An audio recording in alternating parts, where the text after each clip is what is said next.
factor of the research, and one of the main aspects of this is that how we can store data these days.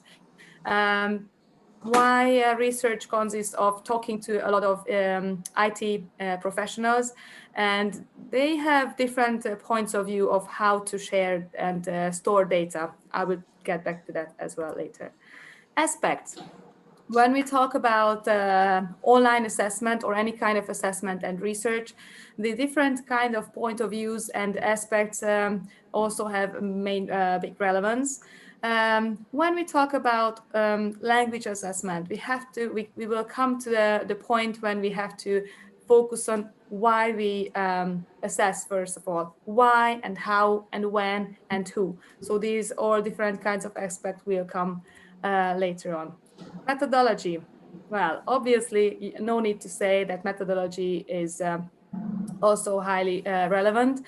In my research, I am actually right now carrying out different kind of online surveys to find out assessors and also the candidates' point of view about different kind of online tests methodologies. So my methodology includes the experimental and also the online and other kind of aspects. Okay, so pros and cons. Obviously, anything we can talk about, we have to think about the advantages and disadvantages. Now that we have been experiencing, living and doing, well, basically everything online, I think we have come to the point where we experienced what is the most important, what are actually the most important advantages and disadvantages. We will come back to that later. And technology. Obviously, no need to say that this is also a very important factor when we talk about things online, because to carry out valid online tests, we really need to have a full and entirely valid content and surrounded with good IT professionals to help us out. So this is basically what I would like to talk to you about this morning. Well, English and other languages. I put a question mark in the end because we all know that English has a monopoly in the world, even though that there are millions of people talking Chinese, millions of people talking Spanish, but English still is in the lead. I don't know if you agree. Later, when we have the discussion, we can talk about that. But up to this point, where I carried out some surveys about English versus other languages, it's definite that English still has a monopoly, even though much more and more people are open to other languages, but still it has the monopoly. So this is why I also focus on English assessment in my research.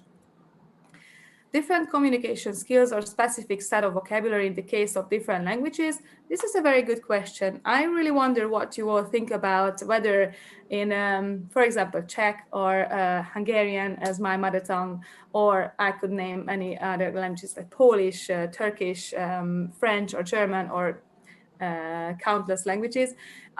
When we test them or when we actually try to learn or teach different kind of languages, I have a very deep and interesting question about whether we need different communication skills when teaching different languages.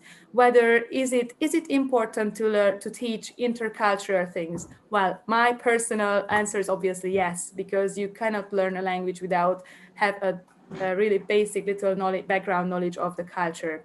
And also, when you go to a different country just to live there, it's not only the language surroundings that help you acquire the other language, but also the cultural things and cultural facts. This is what I also would like to include in my research. The differences among evaluating different languages. This is really in relation with my previous point, whether we can or we have to differentiate in the assessment tests when we think about different languages. Can we, or shall we, or should we have different kind of tests when we test, for example, a Chinese candidate, or a candidate who would like to take a Chinese language certificate or something like that? Or do we need to take different kind of tests when we would like to assess their Czech knowledge? So this is one of the other main questions. Necessity and 21st century's generation's expectations. Well, needless to say, even today's COVID situation, that it's not only the 21st century's generation that who expect everything available online, but also now we who were not born a little bit earlier also expect to be able to do everything online. So not only banking online and ordering food online, but also to be able to test our language skills online. When we get to the point of assessment, there are different kinds of point of view to take into consideration. What do we measure? Well, this sounds like a basic question, but do we really measure the communication skill, or do we measure the writing skills? Do we always have to measure the skills of letter writing? For example, just if we get back to my previous example, when we have an Asian candidate, and how about their writing skills when they come and would like to learn and then take the assessment of a Western language? It is quite different and also difficult. And it also goes to the other way around. When there's us from people from the Czech Republic or Hungary or wherever, and they would like to learn an Asian language, is it really necessary to assess our writing and handwriting skills? How do we measure it? The other main point. Do we always have to measure everything together, like reading or writing and speaking? Or can we just make slight differences and have just one part of the measuring? Can we measure somebody? Let's say someone has very, very good communication skills in a language. What about having very I don't know, basic writing skills? Maybe sure he doesn't have very good handwriting, and obviously if someone has good communication skills can also write, but it's not a must. So how do we measure these kind of things? And the third basic question of my research: why do we measure it? Why do we have to measure a kind of communication or writing skills when we can actually see or hear that the candidate is very good at it? Obviously, because sometimes there are some bureaucratic situations. For example, having a medical degree, then that is a must to have two language certificates in two different kinds of languages. So is it only the bureaucratic factor, or is there anything else? Okay, if we go to data, in Hungary we have a PROFEX kind of language certificate, which refers to law students and medical students. We in our institute we have a very good experience of students coming there and taking the professional and specific purposes language certificate, because they really think that this is good for their future. It's good if they would like to go abroad with a scholarship, or just to have a practice. They really like this examination. I've collected the last few days data, 2016. As you can see, the first, I hope you can see it well, the first and the highest numbers are the candidates, all of the candidates. We have the lighter color is the spring semester, and the darker color is the fall semester. All of the and obviously the two smallest columns are so the shortest columns are the successful students, and the middle one is the successful students. Then later on you can see 2017. the first two numbers, 239 and 196, were students took the test in 2016, and 2017 we have 234, but 218 students. And in 2018, we have even more students. So the reason why I wanted to show you this is that really assessing does have an importance, and it has a life. It still exists and it will exist. So we need assessment and assessing to fulfill the candidates' wants and needs. Standem survey. Standem is also kind of a research and being carried out here in Hungary in relation with a few other countries of our university. This has English language skills in the field of work. On the right side you can see. I just would like to see as well. On the right side you can see the thoughts of the LMP, language testers, experts' thoughts on the skills relevance. And on the left side below, you can see the candidates' thoughts of the relevance of skills. I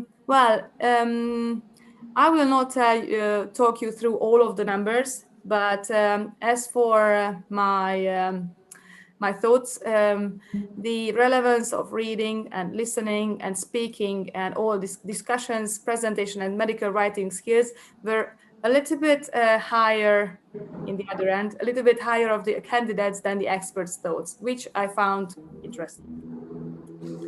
Aspects. Previously, in my introduction, I talked about a few aspects. In my research, first of all, I would like to focus on the different kind of tasks, because I think this is the most important and the hardest part of online testing. What do we usually measure? Writing skills, reading skills, speaking skills, and listening skills. When we are there and online trying to carry out a listening task, obviously, the candidate listens to what we say, or he listens to the hearing or the recording, and then has to fill out a kind of form. It's the same kind of thing, and we have the answers, and you can just check them, especially if it's maybe a multiple choice questionnaire, and then you have it black and white if it's correct or not correct. But when there is a writing skill test, for example, and then the candidate has to write a letter, so let's say, then how is it possible to check it online? And because what I would like to carry out and to find out if it is possible to have such online gadgets that will correct, for example, a letter. This is a very big question, because that's the most intriguing question, whether we can have online, robots to check everything that we would like. Ability, we've talked about that, whether it is important to have both good abilities, speaking and writing. Context, it is different if we have medical purposes or just social language or whatever we say. Discourse, this is a little bit in connection with context. Competence, these are the competencies of writing, language, reading, and speaking. Validity, this is, I don't know if you can see it, because, maybe I just put it here. Okay, so validity, that's what we said just before. How shall I know if the room is not completely full of cameras and my candidate is sitting in one room, if somebody is showing him or her the answer or not? Sadly, it is not the question of trust these days, but I don't know. We will find out from the research, hopefully. Technology. For carrying out online tests, this is the other very important test developing. Also, we need to focus more on the online possibilities, and we need to find out about the empirical side and the theoretical side as well. Methodology. We need surveys, which will find out about the needs analysis, wants analysis, assessors on the assessor side, and also about the candidate side. We need to have some online trial tests, which will be carried out actually this semester at my university, for what we need volunteer students and a very suitable place, facilities like the gadgets and computers and everything. And sadly or luckily, we also have to find funding to be able to carry out these online trial tests. When we think about the pros and cons, one of the advantages that it requires fewer human resources. So because with the computer, it can solve a lot of problems that humans can't, or more humans could. Less expensive. I think we have all experienced in the COVID situation that we didn't need to travel. We could save fuel and stuff like that. Okay, closer to expectations. As we go on, for example, from 21st century on, everybody needs and everybody expects things to be available online, as we said before. On the other hand, we need to talk about the disadvantages, the question of validity, whether it's truly the person taking the test as we think, identification problems as well. These are both in close relation, and the unethical behavior, whether the candidate would like or tries or doesn't try cheating. Technology. Can we keep up with today's pace? Technology is just, when we talk about it, the sky is the limit. Everything just gets more and more and better day by day, even like minute by minute. Do we have the courage to support it? Some people really would like to stay with the traditional place and the traditional assessing, which is obviously it has a good experience, it works. So we'll just need to find out whether we can move on with time. Are we dedicated enough to explore it? We need we need candidates, and we need researchers, and we need new PhD students to find it out. The project stages, according to me, has 3 stages. There are 3 steps. First of all, language experts need to find suitable tasks and data storage, and then the IT experts have a key role because we would like to have software-based tests and with artificial intelligence, hopefully. And then last but not least, step 3 is just make it happen. Let's hope it works. I would like to finish my presentation with a Chinese proverb.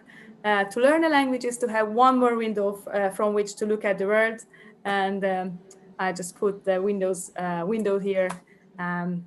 I hope you enjoyed my presentation, and thank you very much for your attention. Thank you very much. So now 10 minutes for discussion, remarks, comments, questions. Anyone wants to ask anything about online testing? To think about it, I would like to ask, what is your experience about the last semester? I mean, the spring semester, did you include online testing, I expect, and how did it go? Yeah, okay, thank you for the question. Yes, everything of my research came very, very alive and very up to date last semester. When we finished everything, like half of the semester became online from the middle of March on.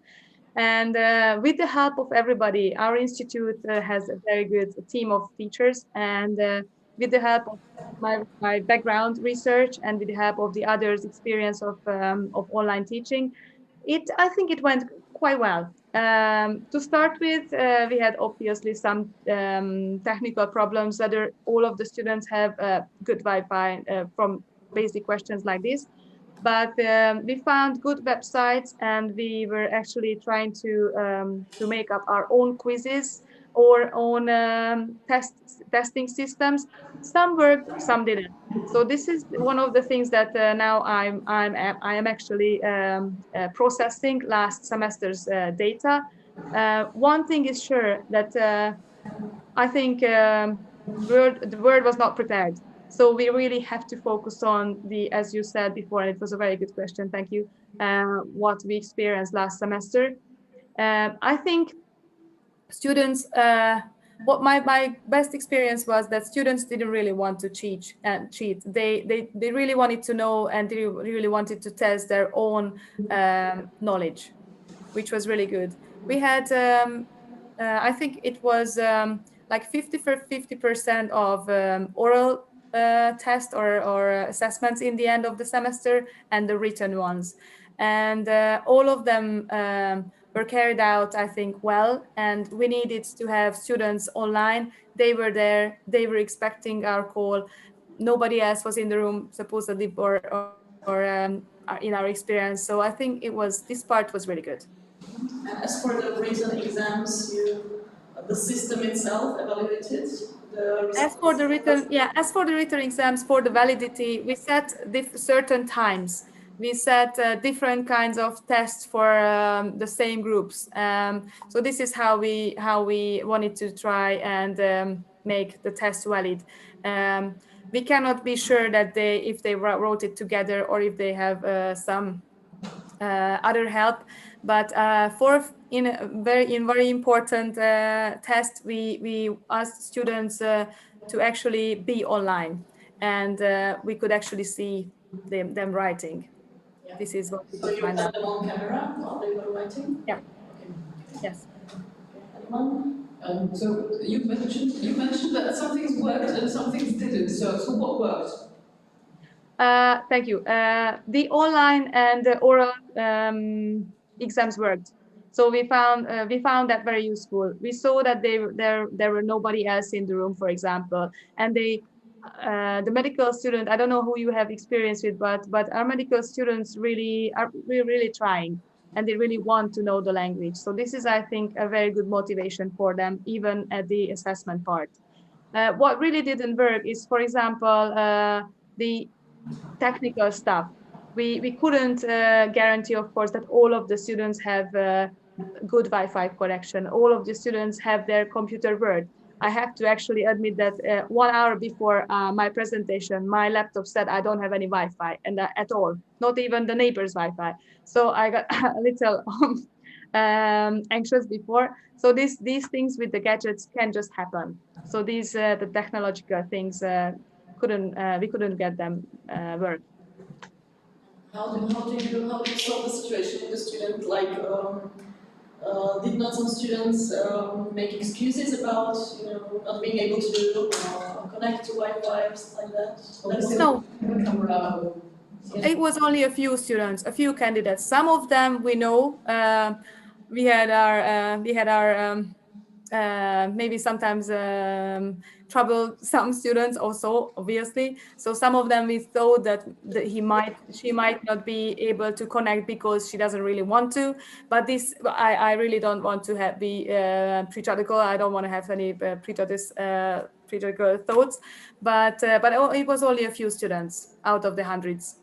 Okay. Or thousands. Okay, if there is nothing else you want to ask, thank you very much again, Renáta, for a very interesting presentation. And looking forward to maybe see you in Brno sometime in the future. Thank you very much for the questions, and thank you for your attention again. Bye. Bye-bye.